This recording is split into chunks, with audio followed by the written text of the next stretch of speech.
여러분들 왕과 왕비가 이렇게 부부 싸움했다는 이야기 들어보신 적 있습니까? 그러니까 막 사람 먼저 내려.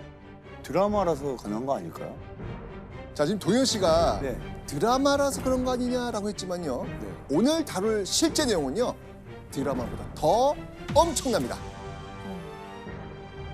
자, 그렇다면요. 둘은 원래부터 이렇게 앙숙이었을까요? 아니었습니다. 사실 두 사람은요.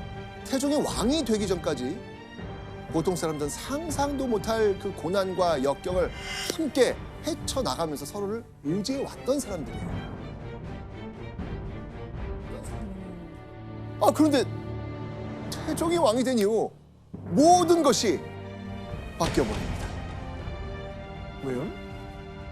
태종은요, 원경 왕후의 믿음과 사랑을 배신하고 심지어 처가인 민씨 집안을 산산이 부숴버립니다. 오늘의 주제, 태종 이방원은 왜 처가를 풍비박산냈나?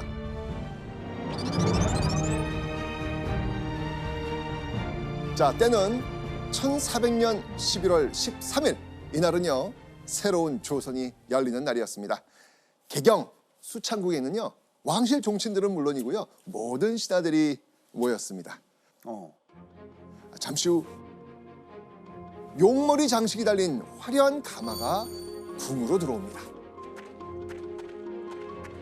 그리고 그 가마에선 예복을 입은 한 남자가 내리죠. 그 남자가 누구다? 이방원. 네, 맞습니다. 바로 조선의 새로운 역사를 쓸 태종이 왕으로 등극하는 날이었던 것입니다. 태종은 모두를 내려다보며 이렇게 말합니다. 각각 마음을 경건히 하고 힘써 나를 돕도록 하라. 그리고 그때 뿌듯한 미소를 띠고 태종을 바라보고 있는 한 여인이 있었습니다. 바로 태종의 조강지처 원경 왕후였습니다. 원경 왕후는요, 완벽한 중전이 되기 위해 노력합니다. 원경 왕후는요, 내 손으로 만든 왕, 태종이 좋은 왕이 되도록 동반자로서 자신의 역할을 다하려고 노력한 것이죠. 그런데 원경 왕후가 중전이 된 지 얼마 되지 않은 어느 날, 예상치 못한 곳에서 문제가 터집니다. 태종 이방원이 경연청에 나와서 10여일 동안 거처하였다. 경연청이 있어요. 저 신하들과 이야기하는, 논의하는 곳, 비즈니스 룸이라고 보시면 돼요. 그곳에 나와서 10여일 동안 거쳤다. 이게 무슨 말일까요? 집에 안 들어왔다는 거 아니에요? 10여일 동안? 맞습니다. 자, 이 일은요, 태종이 즉위한 지 겨우 한 달이 지났을 무렵에 일어난 사건입니다. 지금으로 치면 각방 쓰는 거하고 비슷한 상황인 거예요. 그러니까 신하들도 다 눈이 있는데 막 수근수근거리죠. 근데 뭐 바빴나 보죠. 아니면 그냥 그동안 일이 너무 많아서 그죠, 다 여기서 좀 처리한다. 편하게 휴식? 동현 씨는 바쁘면 집에 안 들어가시나 봐요. 아니요, 집에 계속 들어가는데? 저는 집에 계속 들어가요. 다 늦게 끝내자고. 무슨 말이에요? 하자고. 에휴. 근데 남자들은 가끔 이렇게 휴식하는 시간도 필요해서 그러지 않았을까요? 근데 방금 이 사람 남자니까. 12여일은 좀 심하긴 했다. 11일은 좀 심하죠. 혼나야지. 일주일이면 괜찮은데. 저 혼나야지. 뭔가 이제 균열이 생기네요. 뭔가 느낌 좀 안 좋아. 싸한 분위기 들어옵니다. 자, 기록엔 원인을 이렇게 적고 있습니다. 태종이 중궁의 투기 때문에 경연청에 나와서 10여일 동안 거처하였다. 중국의 투기? 투기했어요? 왕이 침전을 옮겨 지낸 초유의 상황이 벌어진 이유는 바로 원경 왕후의 질투 때문이라는 겁니다. 자, 태종이 왕위에 오르기까지 희로애락을 함께했던 이 부부 사이 대체 무슨 일이 일어난 것일까요? 그 이유는요. 태종이 즉위하자마자 후궁을 들이는데 열을 올렸기 때문입니다. 그럼 당연히 화가 나죠. 하나지. 그러니 원경왕후 기분 어떻겠어요? 너무 나쁘죠. 장가 들어와가지고 그때부터 옛날부터 잘 봐줬는데 이렇게 변하니까. 왕이 되자마자. 그러니까요. 원경왕후 입장에선 뭐 당연히 너무 화가 나가지고 참을 수가 없는 상황이 된 거예요. 그래서 화를 내면서 태종에게 잔소리를 했고 그러자 태종이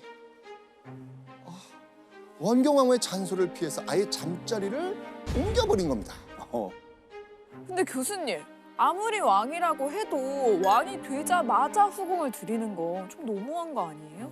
예, 그 태종은 그러니까 왕권 강화의 한 방편으로 왕실 자손을 늘려야 한다면서 후궁을 많이 드립니다.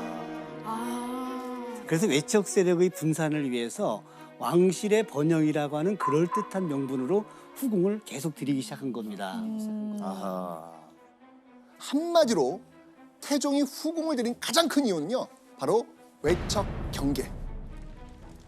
원경왕후와 민씨 집안의 세력이 커지는 걸 경계하려 했던 겁니다. 그렇게 부부 사이에 냉랭한 기류가 흐른 지 6개월. 그 무렵 원경왕후를 더 화나게 하는 남편의 어명이 내려집니다.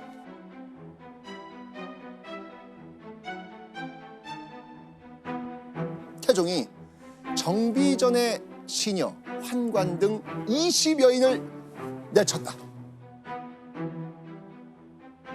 정비전은요, 바로 원경왕후가 지내던 곳을 가르칩니다. 거기에 이제 시녀랑 환관을 내친 거네요. 그렇죠. 오. 그렇죠. 왜? 태종이 원경왕후 처소에 궁녀와 환관 등 20여 명을 쫓아내라고 한 겁니다. 그러니까 원경왕후의 수족을 잘라버린 거죠. 그러니까. 그럼 진짜 더 힘이 없어지는 거 아니에요? 맞아요. 이때도 또 원경왕후와 태종 사이에 크게 부부 싸움이 났습니다. 자, 부부 싸움의 발단은 누구였을까? 바로 태종이었습니다. 태종이 이번에는요 궁녀에게 승인을 내렸거든요. 승인이 뭔지 아시죠? 아, 네, 네. 그런데 그 승인 받은 궁녀의 정체에 원경왕후가 완전 아연실색합니다. 왜냐하면 그 궁녀는 더 이상 태종이 절대 건드려서는 안 되는 인물이었거든요. 자, 어떤 궁녀길래 그랬을까요? 원경왕후의 시녀? 맞아요. 맞구나. 그거는 좀 선을 넘는데. 믿기 어렵겠지만 원경왕후가 궁 밖에서부터 데리고 있던 시녀였던 겁니다. 원경왕후는요 당장 그 궁녀를 데려다가 처신 잘못했다면서 아주 호되게 꾸짖습니다. 그런데 그 사실이 태종 귀에 들어가게 된 거예요. 자, 내가 품었던 그 여인이 지금 가서 혼냈대. 자, 그때 이 태종의 마음은 어땠을까요? 이거 되게 드라마에서 보던 장면이네요. 그렇죠. 태종은요 원경왕후 심했다 라고 하면서 적반하장으로 더 화를 냅니다. 그 결과 아예 그냥 중군정 시종들을 싹 다 없애라면서 초강수를 둔 거죠. 와, 여러분, 이렇게 후궁 문제로 부딪힐 때 원경왕후 심경은 어땠겠습니까? 와, 기껏 키워놨더니 그럼. 정말 굉장히 나쁜 사람이네요. 그러니까요. 아. 이게 그냥 그 동안에 내가 호랑이를 키웠구나. 후회될 것 같은데. 보답을 해야 되는데 지금 칼을 꽂고 있으니까 너무 화나죠. 교수님, 근데 조선 시대는 이렇게 중전이 약간 왕을 좀 질투하거나 이러면 안 되는 거로 좀 들었는데 괜찮은 건지. 원경왕후는 고려 시대에서 자란 여인이잖아요. 네. 그러니까 고려 사회는 일부 일처제가 원칙입니다. 그러니까 지나친 후궁 들이기를 이해할 수도 없었고 질투도 심했겠지요. 거기다가 눈치가 빨랐던 원경왕후로서는 친정 집안을 경계하려고 하는 태종의 의도를 모르지도 않았을 겁니다. 그러니까 후궁 문제로 태종과 부딪혔던 거죠. 여러모로 진짜 거슬리는 상황이네요. 그렇죠. 그렇게 치밀어 오르는 화를 사귀고 또 사귀던 원경왕후. 그런데 몇 개월 후 원경왕후의 속에 천불이 있는 일이 발생합니다. 궁 안에서 누군가의 가례, 즉 결혼식을 준비하고 있다는 겁니다.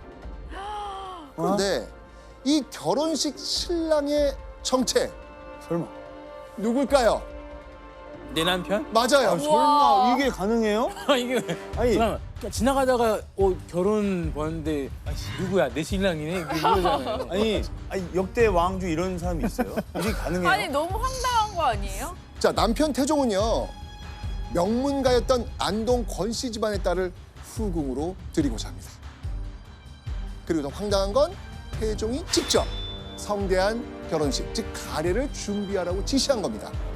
자, 원경왕후 그 말 듣고 가만히 있을 수 있을까요? 아, 절대. 원경왕후는요 당장 태종에 달려가서 이렇게 말합니다. 제가 상감과 더불어 함께 어려움을 지키고 같이 화란을 겪어 국가를 차지하였사온데 이제 나를 잊음이 어찌 여기에 이르셨습니까? 속상한 게 다 담겨 있다. 화가 아니라 속상한 속상해. 마음을 썼네요. 와, 내가 그동안 살아온 삶과 목표 자체가 정말 허무한, 그렇죠. 이제 정말 잘못된 꿈이었다는 생각? 왜냐면 왕이 되기 전에는 행복하고 사이 좋았잖아요. 너무 높이 올려놨어요. 맞아요. 아, 자, 계속되는 이 태종과 원경왕후의 불같은 부부싸움. 허허, 그간의 분위기는 어땠을까요? 난리겠죠. 냉합니다, 냉. 결혼식을 준비하던 신하들이나 왕실 가족들은 이 가시방석이었겠죠. 그럼요. 이거 어디에 장단을 맞춰야 되는지 모를 그런 상황 아니겠습니까? 자, 그중 한 인물은요 이번 일이 심상치 않다고 느낍니다. 바로 당시 상왕이었던 정종. 정종은요 동생 태종에게 이런 말을 전합니다. 어찌 다시 장가들려고 하시오? 내 비록 척자가 없어도 어릴 적 정으로 차마 다시 장가들지 못하고 있습니다. 정종 말은 하물며 야 너는 척장전을 낳아준 원경왕후 보고 있는데 후궁 드린다고 야 그것도 결혼식까지 하는 거 이거 너무 과한 거 아니냐 라고 전한 겁니다. 결국 태종은 알겠다면서 결혼식을 취소하고 오, 우와. 진짜요? 진짜? 의외네요. 우와. 선생님, 그러면은 태종이 이제 후궁을 드리는 걸 아예 포기한 거죠? 아니요 결혼식만 안 하는 거 아니에요? 맞습니다. 아, 그래. 맞습니다. 태종은 결혼식만 취소했습니다. 그리고 후궁은 그대로 드립니다. 아, 자, 그럼 원경왕후 보란 듯이 후궁과 결혼식 하겠다 그렇게 말했다가 뜻이 꺾인 남편 태종의 기분도 어땠을까요? 이제 꺾였으니까 이제 이건 좀 잘못됐다. 태종은요 분노해서 며칠 동안 일을 손에서 놨다고 합니다. 결혼식 못한 걸로? 결혼식 너무 하고 싶어서 그러니까요. 결혼식하고 결혼식 사진도 찍어야 되는데 남겨야 되는데.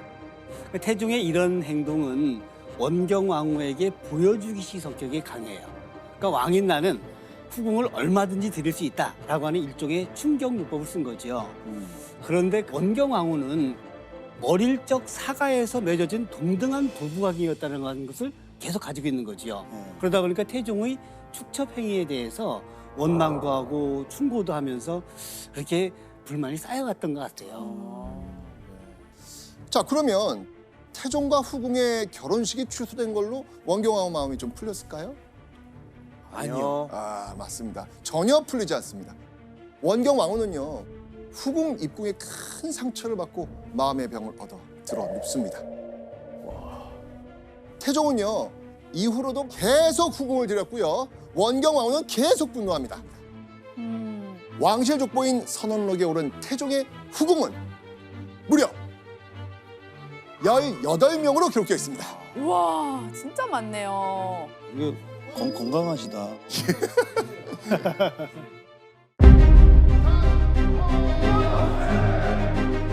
함께 나누자. 모든 것을 함께 하자. 잊으셨습니까? 이 나라에서 나는 왕이고 그대는 이제 나의 신하여. 이건 부부간의 일입니다. 제가 오랜 시간 알던 그분이 아닌 것 같습니다.